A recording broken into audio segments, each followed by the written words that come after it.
দাম্পত্য কলহ, বিয়ে বহির্ভূত সম্পর্ক, সম্পত্তি নিয়ে বিরোধ, মাদকাসক্তি সহ বিভিন্ন কারণে প্রতিদিন হত্যাকাণ্ডের শিকার হচ্ছেন কেউ না কেউ।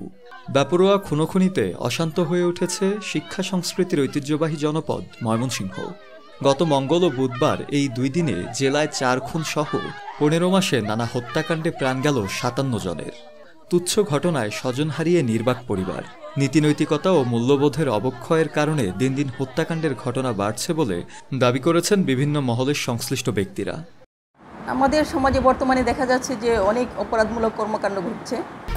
1, 2, 3 ঢাকায় জমি জিতে নিন 100% ক্যাশব্যাক সহ 20 কোটি টাকার পুরস্কার। এর পিছনে অনেক কারণ রয়েছে। সরকারকে একটা প্রধান ভূমিকা রাখতে হবে। সরকার যে মাদকদ্রব্যের সহজলভ্যতা, বিচারহীনতা, মানে অপরাধ করলে শাস্তি হচ্ছে না সেটা নিশ্চিত করতে হবে। তো এর মাধ্যমে আমি মনে করি যে সমাজ থেকে অপরাধমূলক কর্মকাণ্ডগুলো দূর করা সম্ভব।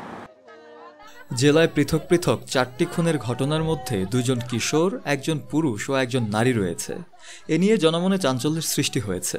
বিগত সময়ে ময়মনসিংহ মহানগর সহ জেলার গৌরীপুর, ঈশ্বরগঞ্জ ও নান্দাইল উপজেলায় এসব খুনের ঘটনা ঘটে।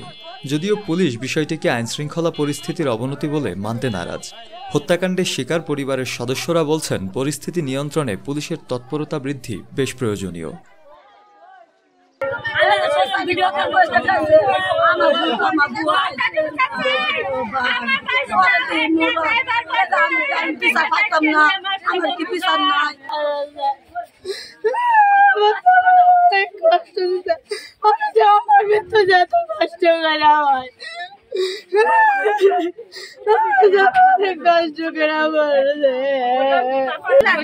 আমি যদি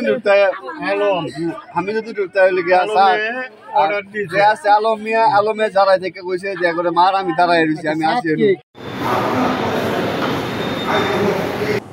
আমরা তদন্ত করতেছি।